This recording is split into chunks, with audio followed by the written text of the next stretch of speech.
Hello! Welcome to Triggered Care. I'm Alex.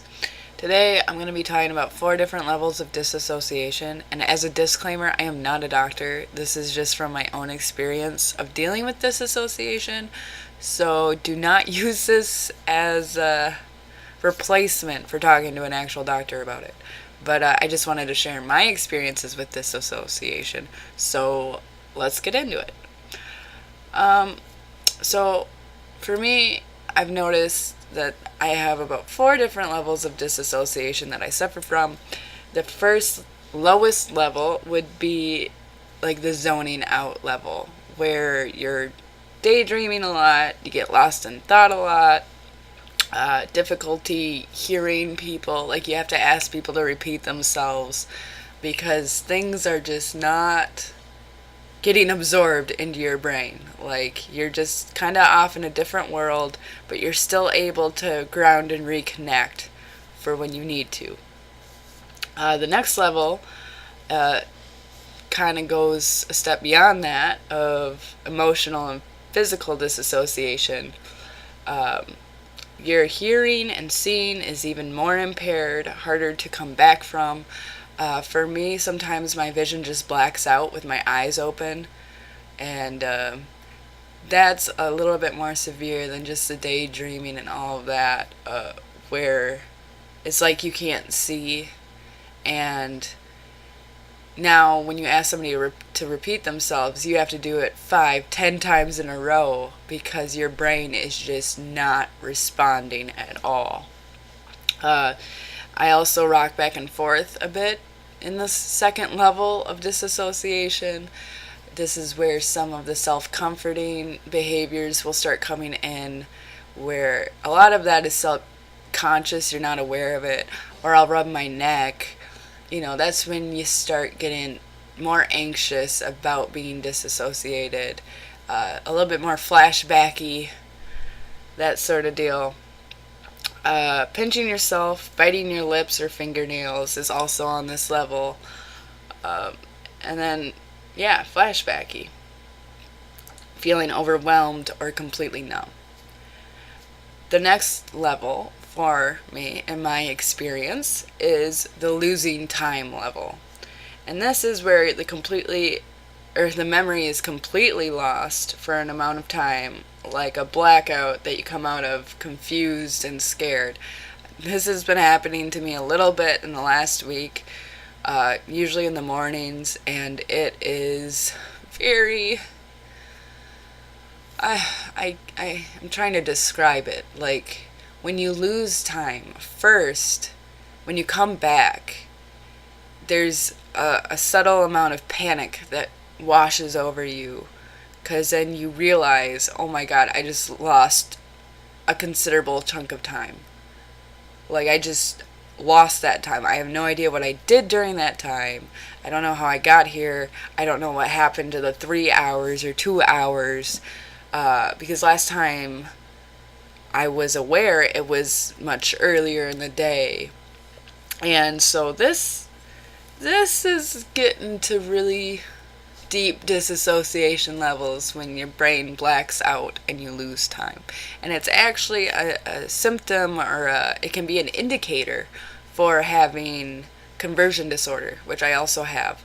But I lost time long before the conversion disorder came on fully and I started having seizures.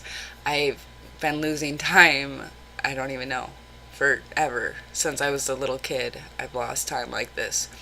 So if you do suffer from this and you haven't had seizures or conversion disorder where a limb doesn't work or something like that, I would definitely talk to your psychiatrist about it. Definitely bring up your concerns about losing time and try to manage that the best you can before any of these other disorders can manifest. Not that you can necessarily fight it off, but you can definitely prepare yourself for grounding and all of that to make it an easier time dealing with versus going in blind and not knowing what's going on. And I know it's crazy, I have another level after this, but for my last level, that would be the catatonic level. And this is where you cannot function, you're unable to move, you're unable to talk, your muscles are frozen into place. You can lose time in the catatonic level too, but sometimes you're not losing time. It's like you're frozen, and it's like you're frozen in time. Like you can't do anything, and you're telling your body to move, but it won't. And you're telling your mouth to talk, but it won't. There's, it's a really scary experience. And it's not only scary for you, but also for your loved ones if they're in the room with you and they're talking to you and having a conversation, and all of a sudden this level of disassociation comes up from a trigger or whatever it is. That can be scary as hell to witness, and it's scary as hell to experience. So for that, there's not a lot that you can do to get out of that.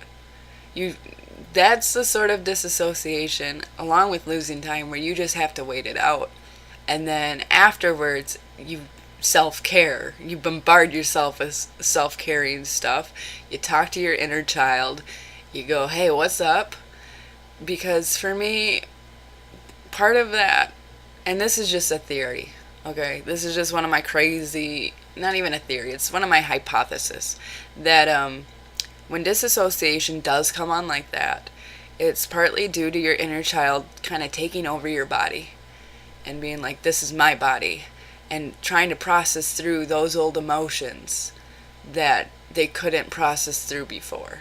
But when they take over your body, it can be really disorienting. It can be really scary.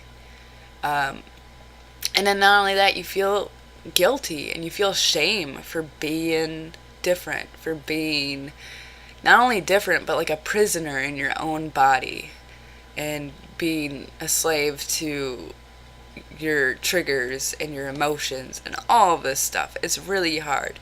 I've reached this catatonic level a few times with my husband, and every time I have, he gets very scared, and it's understandable. Like, no matter how much preparing you do and how much you guys know about PTSD, when the real severe levels of disassociation come up, it is worrisome. It is a lot to handle. But just know that you're not alone. And also know it doesn't last forever. You'll come out of it, and then you'll be able to talk about it, theorize why it happened, analyze it a little bit, and all that stuff.